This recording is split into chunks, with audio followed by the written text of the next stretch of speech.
कोविड-19 की गाइडलाइन के मामले में लापरवाही को देखते हुए अब प्रशासन काफी सख्त हो गया है। नियमों का पालन नहीं करने वालों के खिलाफ आज से प्रशासन कड़ी कार्रवाई करने जा रहा है, जिसके चलते ज्वाइंट मजिस्ट्रेट नमामि बंसल ने व्यापारियों के साथ एक बैठक भी की, जिसमें रात 8 बजे के बाद दुकानें खुलने पर कार्रवाई की बात तय की गई।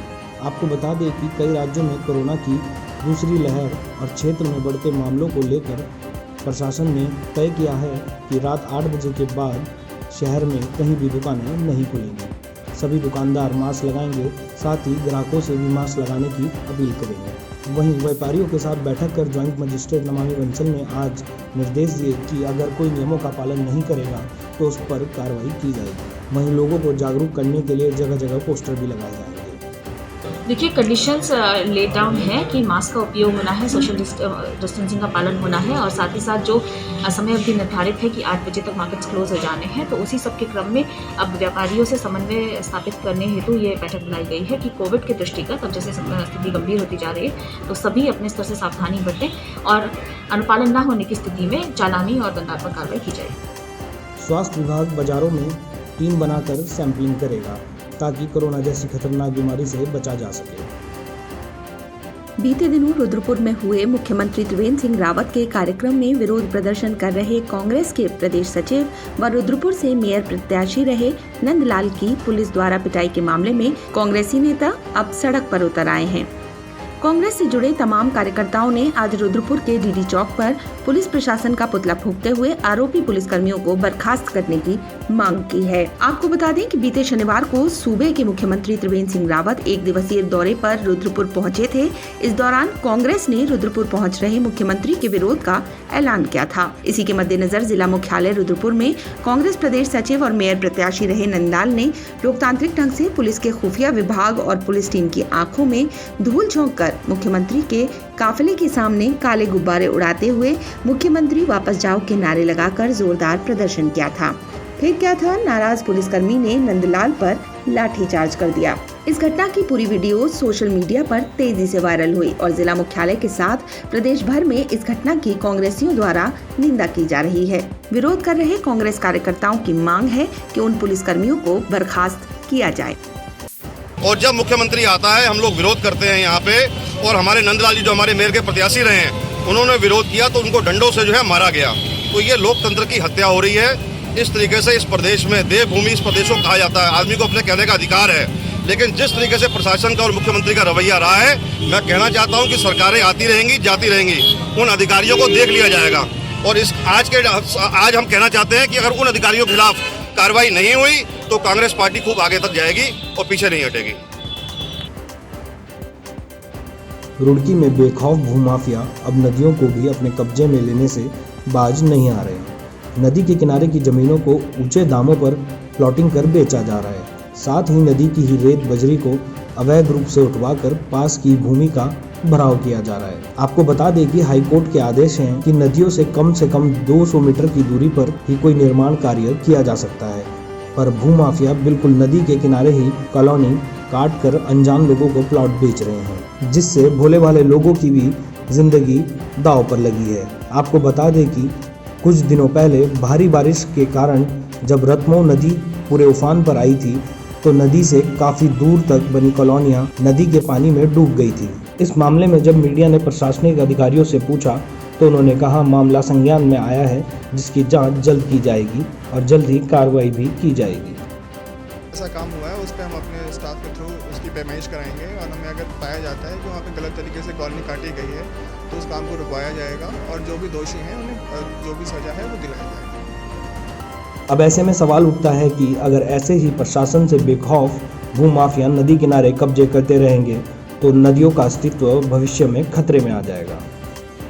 प्रयागराज में हुए कुंभ की तर्ज पर महिला संतों के परी अखाड़े ने पुरुष अखाड़ों के संतों की तरह ही अलग से शाही स्नान और सुविधाएं दिए जाने की मांग की है। सोमवार को परी अखाड़े की शंकराचार्य साध्वी त्रिकाल भवनता हरिद्वार पहुंची।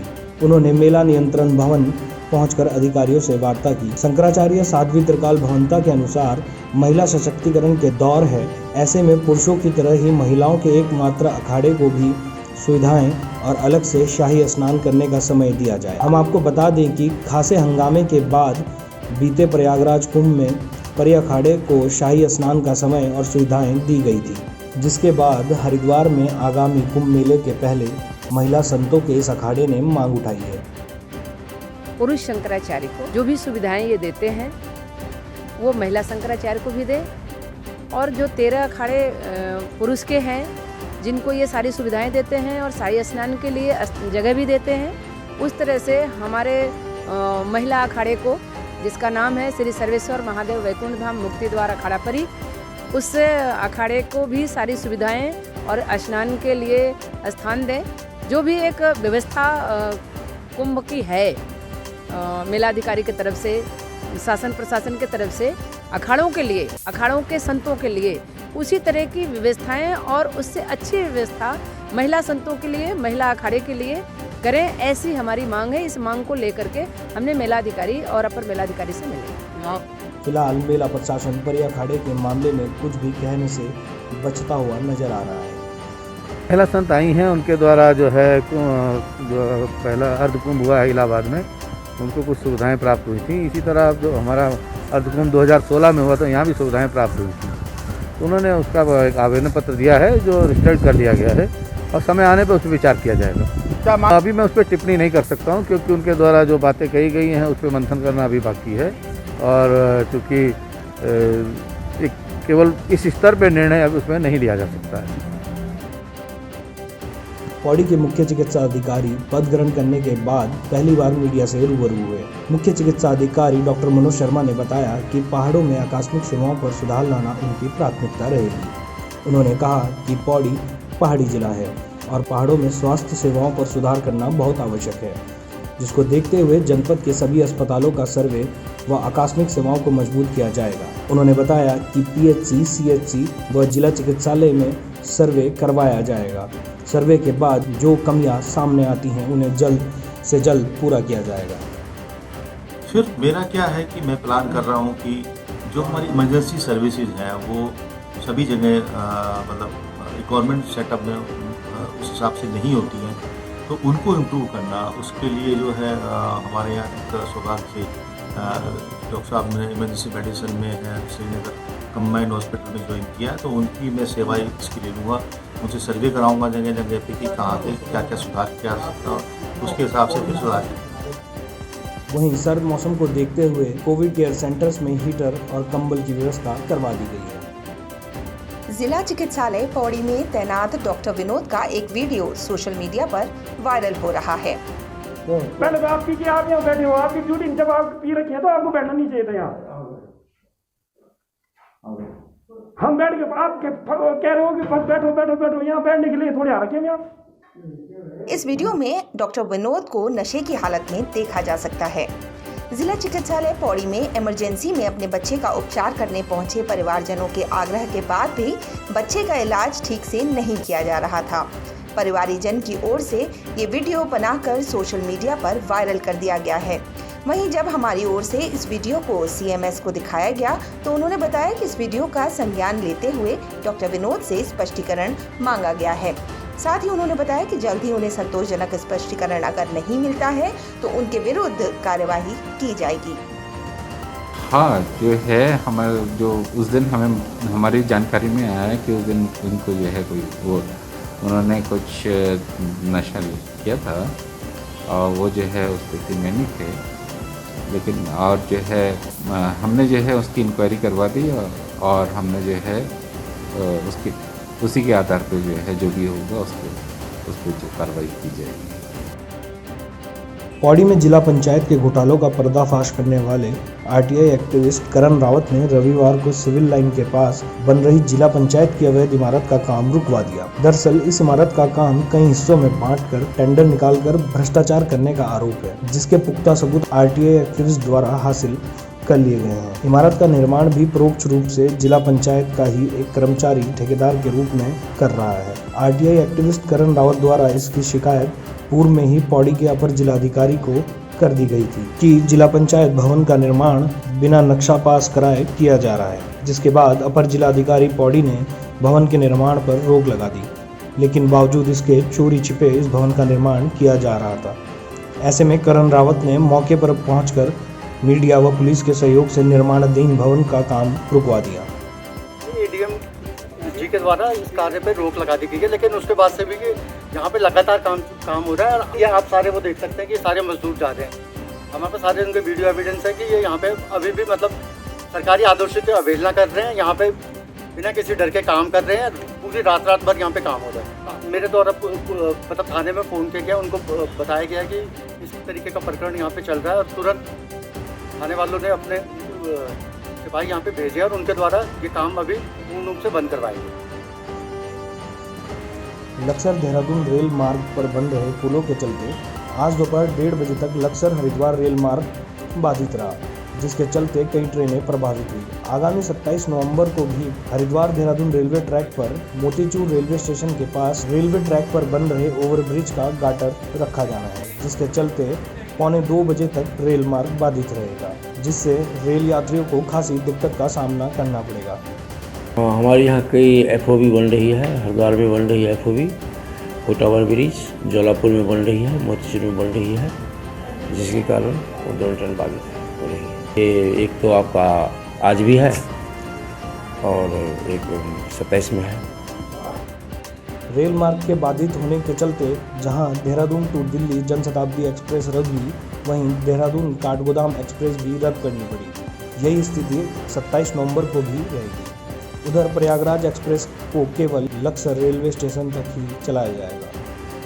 श्रीनगर गढ़वाल में फरासू के निकट डैम साइट में उस वक्त लोगों में हड़कंप मच गया जब अचानक एक युवक मैक्स वाहन से उतरा और उसने अलकनंदा नदी में छलांग लगा दी। इससे पहले कि कोई उसे रोक पाता, तब तक वो नदी में डूब चुका था। डूबा युवक रुद्रप्रयाग जिले के अगस्त्यमुनि क्षेत्र का बताया जा रहा है, जो टैक्सी वाहन से रुद्रप्रयाग की ओर जा रहा था कि अचानक पहाड़ की कटिंग की वजह से वाहन जैसे ही रुका तो अचानक गाड़ी से उतरकर युवक ने घटना को अंजाम दे दिया। पुलिस राफ्ट की मदद से नदी में तलाशी अभियान चला रही है, लेकिन फिलहाल युवक का पता नहीं चल सका है। रुड़की के गंगनहर थाना क्षेत्र के मछली बाजार में दो पक्षों के बीच जोरदार झड़प हो गई। ये झड़प धीरे धीरे खूनी संघर्ष में बदल गई। वहीं एक पक्ष का आरोप है कि आधा दर्जन दबंगों ने शोरूम में घुसकर उनके ऊपर धारदार हथियारों से हमला कर दिया, जिससे शोरूम में मौजूद मालिक इमरान सहित 3 लोग गंभीर रूप से घायल हो गए। मौके पर दबंगों को देख आसपास के दुकानदारों में हड़कंप मच गया। वहीं सूचना मिलते ही मौके पर पहुंची पुलिस ने मामले को बमुश्किल शांत करवाया और घायलों को मेडिकल के लिए रुड़की के सरकारी अस्पताल भिजवाया। वहीं इस पूरे मामले पर पुलिस का कहना है कि तहरीर आने पर दोषियों पर कार्रवाई की जाएगी। वहीं घायलों को प्राथमिक उपचार के लिए रुड़की उप जिला चिकित्सालय में भर्ती कराया गया, जहां उनकी गंभीर अवस्था को देखते हुए डॉक्टरों ने उन्हें हायर सेंटर के लिए रेफर कर दिया है। हमारे जो है 2 भतीजे हैं, उनकी हालत ज़्यादा गंभीर है और जो है एडमिट है। हाँ, धारदार हथियार से हमला किया। उनमें छुरी वगैरह ले रखी थी, जिसमें एक लड़का जो है उनके जो यासीन है, उसने जो है छुरी चारों तरफ को घुमा रखी थी और वो पता नहीं कि वो हमारे बंदे के भी लगी और उनके बंदे के भी लगी। ये पता नहीं है कि किस किस के लगी। भगवानपुर थाना क्षेत्र की सड़कों पर डग्गामार वाहनों की भरमार है। नियमों की धज्जियां उड़ाकर ऐसे वाहन थाने और पुलिस चौकियों के सामने से फर्राटे भरते हुए निकल जाते हैं, लेकिन विभाग को इन वाहनों पर कार्यवाही करने का उस समय याद आता है जब कोई बड़ा हादसा हो जाए। दरअसल पूरा मामला भगवानपुर थाना क्षेत्र का है, जहां सैकड़ों की तादाद में डग्गामार ऑटो सर्विस रोड पर एक लंबी लाइन बनाकर खड़े हो जाते हैं, जिसके चलते मोटर बाइक सवार पैदल चलने वाले राहगीरों को सड़क के इस छोर से दूसरे छोर पहुंचने में काफ़ी दिक्कतों का सामना करना पड़ता है, जिससे सर्विस रोड पर घंटों तक जाम लग जाता है। जब इस बारे में भगवानपुर के उप जिलाधिकारी संतोष कुमार पांडे से बात की गई तो उनका कहना है कि भगवानपुर मेन बाजार से लेकर खानपुर चौक तक भारी मात्रा में डग्गामार वाहन सड़कों पर खड़े रहते हैं, जिससे राहगीरों को भारी दिक्कतों का सामना करना पड़ता है। ऐसे लोगों पर और वाहनों पर कठोर कार्रवाई की जाएगी। बाजार मुख्य बाजार से खानपुर चौराहे के आसपास तक लगभग 200 मीटर के क्षेत्र में है।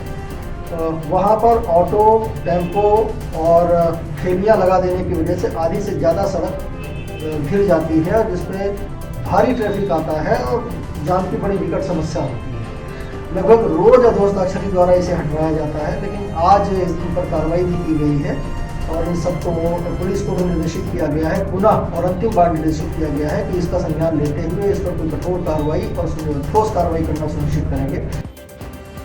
हरिद्वार वन विभाग से सटे बिशनपुर कुंडी गांव में करंट लगने से एक हाथी की मौत हो गई। हाथी की मौत से वन विभाग में हड़कंप मच गया। मृतक हाथी की उम्र लगभग 40 वर्ष बताई जा रही है।